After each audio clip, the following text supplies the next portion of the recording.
కేవీఆర్ అరెస్ట్‌లో విచిత్రం ఏంటంటే, ఒకటి అక్కడ తెలంగాణలో ఇక్కడున్న సర్కిల్ ఇన్స్‌పెక్టర్ మీద కేసు పెట్టారు. అది ఒక యాస్పెక్ట్. అది పక్కన పెడితే, బేసిక్‌గా ఎందుకు పదే పదే టార్గెట్ చేస్తున్నారు? అతని మీద ఇప్పుడు చెప్పే వాదన చాలా విచిత్రంగా ఉంది. ఒకటి చంద్రబాబును దూషించారు. రెడ్ బుక్ రాజ్యాంగం అంటే ఎర్రి రాజ్యాంగం అన్నారన్నటువంటి పదమే ఇక్కడ ప్రధానంగా కనబడుతుంది. రాజ్యాంగాన్ని విమర్శించలేదు అతను. కానీ ఇక్కడ రాజ్యాంగాన్ని విమర్శించారన్నటువంటి పదాన్ని వాడారు. రెడ్ బుక్ రాజ్యాంగం ఇప్పుడు రాజారెడ్డి రాజ్యాంగం అంటారు. అంటే రాజ్యాంగాన్ని అవమానించినట్ట. అట్లాగే ఇక్కడ రెడ్ బుక్ రాజ్యాంగం అని వీళ్ళు అంటున్నారు. ఇదే కదా ఇక్కడ గొడవ. దాన్ని తీసుకొచ్చి అతన్ని అరెస్ట్ చేయాల్సినంత అతనేమి లంకొడకలు, ముంకొడకలు మాట్లాడట్లేదు. ఇప్పుడు ఈ విషయాల్లో జరిగినటువంటి విధంగా.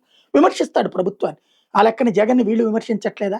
లేకపోతే గనక కాంగ్రెస్‌ని విమర్శించట్లేదా? ఎవరు విమర్శ అనేటటువంటి ప్రజాస్వామ్యంలో సహజం. విమర్శ అనేటటువంటిది సహేతుకంగా ఉండాలి. దూషణలకి విరుద్ధంగా ఉండాలి. దూషణలకు అతీతంగా ఉండాలి.